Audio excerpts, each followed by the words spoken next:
도널드 트럼프 미국 대통령이 북한과 러시아, 이란에 대한 제재 방안을 한데 묶은 법안에 서명했습니다. 이른바 패키지 제재법이 발효된 것으로 교묘히 제재망을 피해온 북한 김정은 정권을 한층 더 압박하게 됐습니다. 워싱턴에서 김범현 특파원입니다. HR 3364. 북한과 러시아, 이란에 대한 미국의 패키지 제재 법안입니다. 미국 하원과 상원에서 압도적 찬성으로 가결된 이 법안에 도널드 트럼프 대통령이 현지 시간 2일 서명했습니다.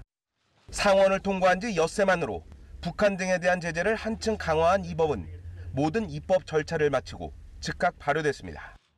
미국 본토를 사정권으로 둔 북한의 두 차례 대륙간 탄도미사일 ICBM 시험 발사가 트럼프 대통령의 법안 서명을 재촉했다고 할 수 있습니다.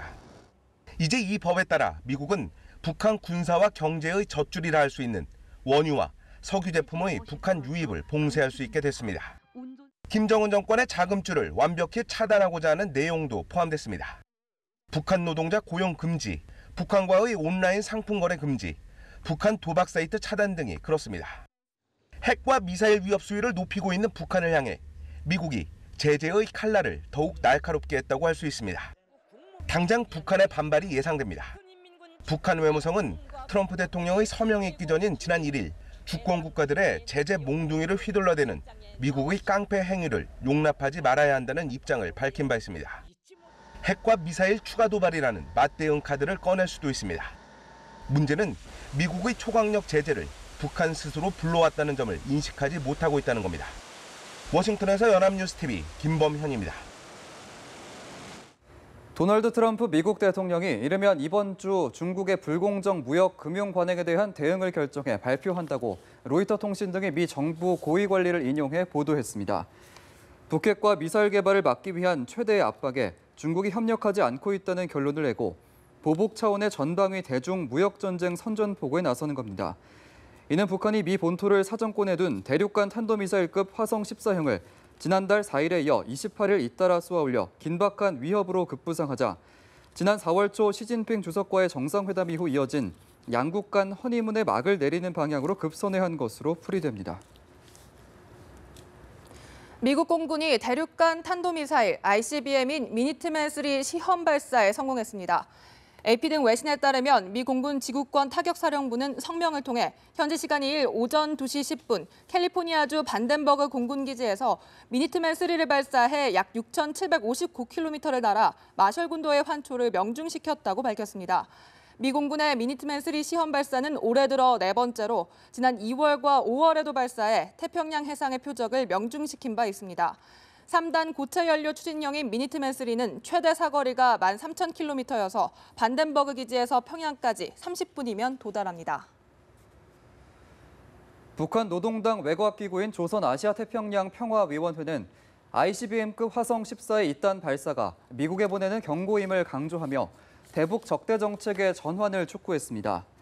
아태평이 대변인은 선제 공격론을 비롯해 미국에서 확산하는 대북 강경론을 거론하며 그에 대한 우리의 대답이 바로 대륙간 탄도로켓 화성 14형 2차 시험 발사라고 주장했습니다.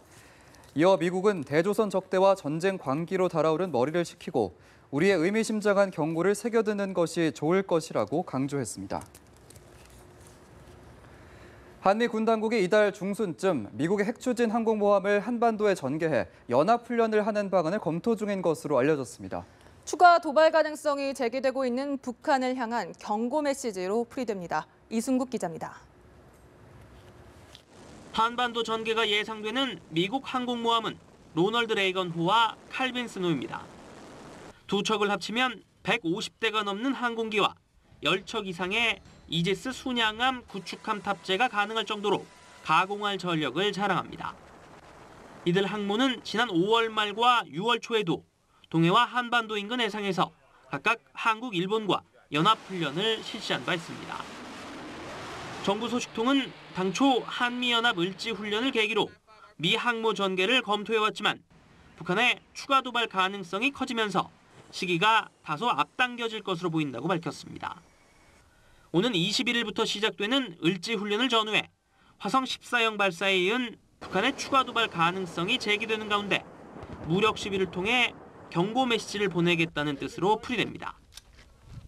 다음 단계는 SLBM을 추가로 시험할 거라고 예상하는 가운데 대북 압박 수위를 한층 높여가는 과정이 아닌가.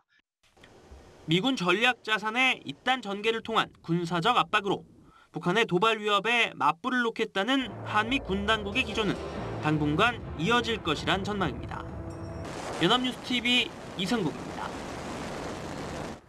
정부가 집값이 잡히지 않자 또 대책을 내놨습니다. 서울과 경기 과천, 세종시를 규제 종합세트인 투기 과열지구로 지정하고 서울 11개 구와 세종시는 투기 지역으로도 묶는데요. 집 부자들에게는 양도세를 더 무겁게 물립니다. 김종성 기자입니다.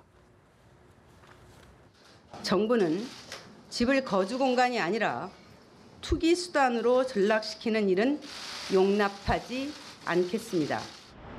정부는 주택 투기 차단을 위해서 서울과 경기 과천, 세종시를 투기 과열지구로 지정했습니다. 이 지역 재개발 도시환경정비사업조합원은 소유권 이전 등기 전 분양권 거래가 금지됩니다. 내년부터 재건축 초과이익 환수제가 시행되고 조합원 지위는 3년간 양도할 수 없습니다. 이곳에서 한번 분양받으면 5년간 당첨이 금지되는 등 19가지 규제가 적용됩니다. 서울, 강남 등 11개 구와 세종시는 투기 지역으로도 지정돼 주택과 분양권이 3개 이상이면 양도소득세가 10%포인트 더 부과됩니다. 내년 4월부터 서울, 세종, 부산 등 조정 대상 지역에서도 2주택자는 10%포인트, 3주택 보유자는 20%포인트의 양도세가 중과됩니다. 투기 지역과 중복되면 세율이 높은 쪽에 금액을 물게 됩니다.